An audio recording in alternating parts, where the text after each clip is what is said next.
That internally we're not, I don't see that. And then it becomes, see, you're saying the other one is mechanical, but then it becomes sometimes may risk, I'm not saying it is, but it may risk will really go into a speculation. We just speculate.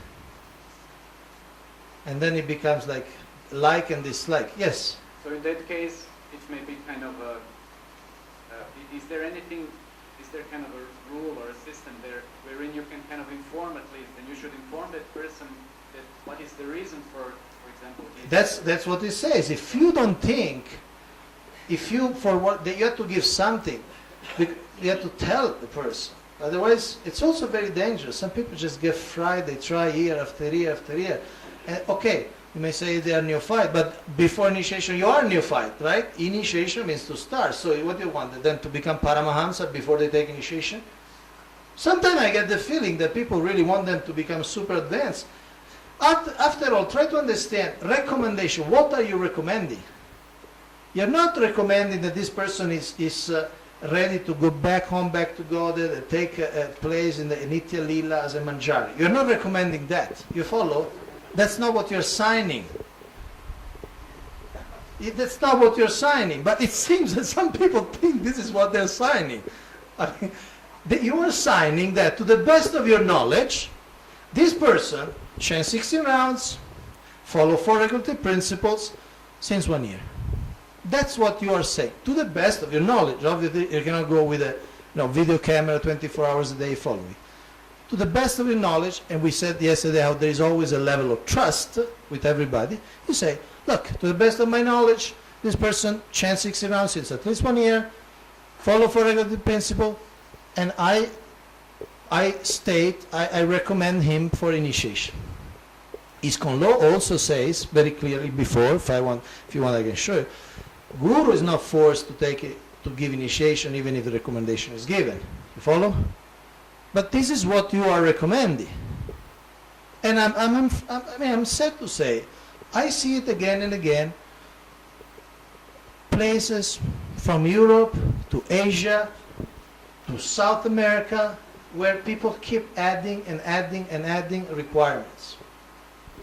And therefore I want to show this last part of the law that says it shall be prohibited to require a minimum donation or financial commitment or other requirements not mentioned by Srila Prabhupada or ISKCON law. As already mentioned in ISKCON law, an individual guru is under no obligation to initiate the devotee because a proper recommendation has been given. So, if you, in good faith, in the best of moods, in the best of intents, you're doing something like that, requirements, you are demanding requirements not mentioned by Srila Prabhupada or by ISKCON law, you consider, because you are breaking a law if you're doing that. Now, if the guru, because he's taking personal, he may have a special requirement, say, okay, read the Bhagavad Gita 3 times, something like that. He has to say, he can do that, okay? But for the recommendation, so when you said, Prabhu, can you wake him up? When you said, even more maybe less. You read this? So more maybe less. It's like say, Prabhu, you're cooking. Yes, did you put salt? Yes, I put 1 kilo salt. But you wanted the salt. Yes, but salt. Yes, Prabhu. If I can dare to say, but then... Dare. Okay. There are some examples in Europe where gurus were not ready to initiate certain devotees, but they were not ready to tell them also as well why they don't want to initiate them. And that kept on going for a couple of years. And many devotees as such really felt really discouraged. And then finally, after many, many years, gurus would tell that particular devotee, you're not my disciple, maybe you should look somewhere else. But he already initially knew that that's not the case, but he kept on kind of I know, I think I know when you are talking about, I think I know, but that's obviously, it's not the point at this one. Yes, there should be, in other words, these people are feeling, these people are human beings, these people are young devotees, that's why they're not yet initiated, okay? So I see the tendency more and more to really become stricter and stricter and stricter and stricter, and it's not that stricter is necessarily better. You follow? It's not necessarily better. And obviously even spiritual masters, so you, when you take your own disciples, if you don't feel inspired to take one, maybe you just tell him, just, I don't feel you're my disciple, take some somebody else, maybe don't let him hang for 3, 4, 5.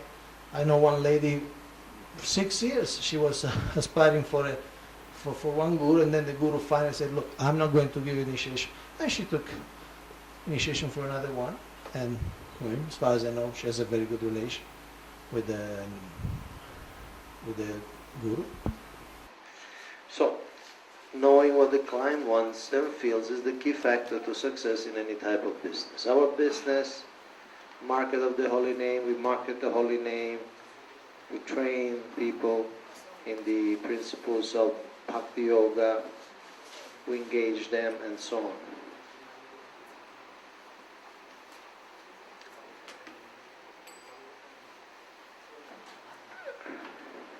There are things which won't change, whatever is the response of the public or whatever is their level of satisfaction. There are unchanging principles. And a leader sometimes has to make also unpopular decisions. At the same time, it's also important to know the feedback from people we are serving. Like we were saying this morning, we open a temple basically for the people of the place. We do a Sunday program basically for them. So how is the reaction? How is the reception of the other, all the things which in relation to congregational development? It's important to know how they're being received. And therefore part of this course would be learning how to make a survey, and part of the post-course follow-up will be to actually give that survey in your place. Obviously, again, this is a voluntary thing, nobody is forced to do anything, but we warmly recommend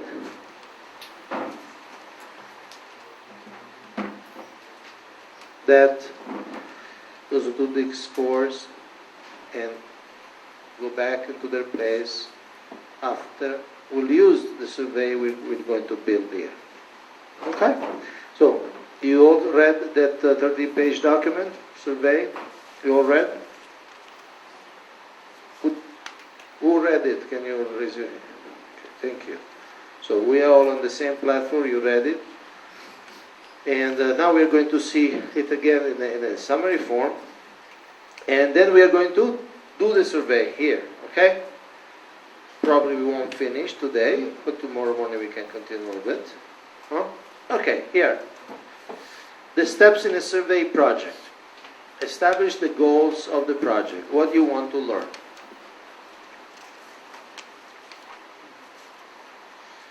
Determine your sample, whom you will interview. Choose the interviewing method, how you will interview.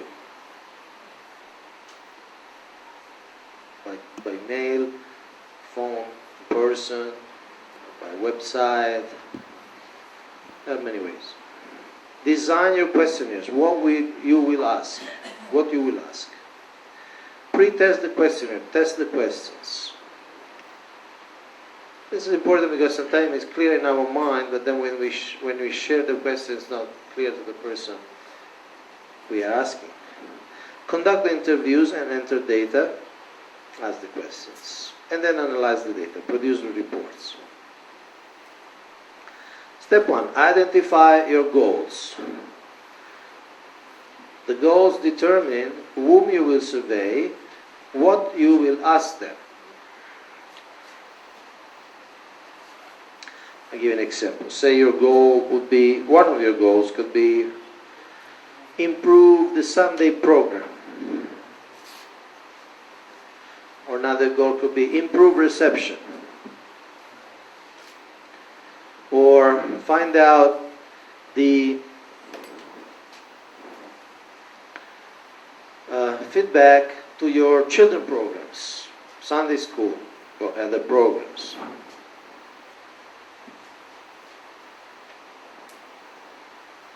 Within there may be different sub-goals. Okay, Sunday program, you want to know about the timings. Is the timing appropriate?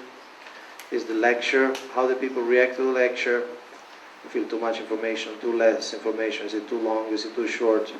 What about the prashadam? Is it the right time? Is it the right style? And so on. You may also want to find out those who would be willing to volunteer some service.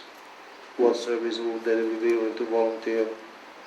There's a range of questions. We can ask hundreds of questions. How is the parking arrangement? How easy it is to get to the temple? And so on. Goals might include learning more about the potential reception for a new idea or service. In other words, you want to establish something and you ask people, what do you think? Would you go along with that? Would you like the idea? If you are going to do that. In Siliguri, for instance, a group formed by the devotee of Guwahati used the survey questions for this. They said, we are going to have a sample of people who are in touch with the movement, but they don't come to the regularly and they're not members of Bhakti Bhiksha groups. So we are going to ask, basically, would you like us to do some home programs in your places? Like a marketing research. No? We're going to come in your house. How do you like the idea? So this comes under that. Ratings of current programs or services. Something already is going on.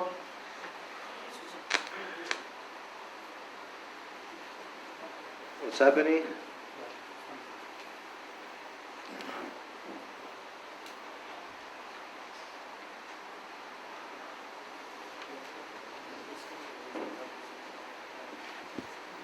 Pradeep, where are you? Attitudes and opinions. Member satisfaction levels. Members' levels of understanding or commitment.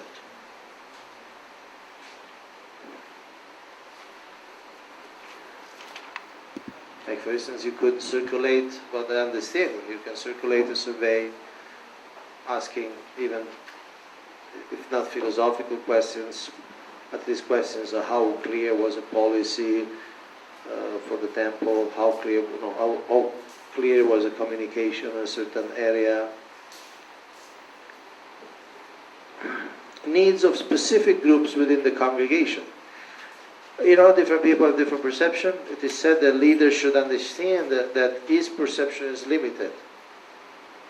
Just by the nature of reality. Our perception is limited. Sometimes we may not be able to understand what everybody needs. And I heard from you, like several times, in those flip charts which later fell off the wall into the ground, you wrote that,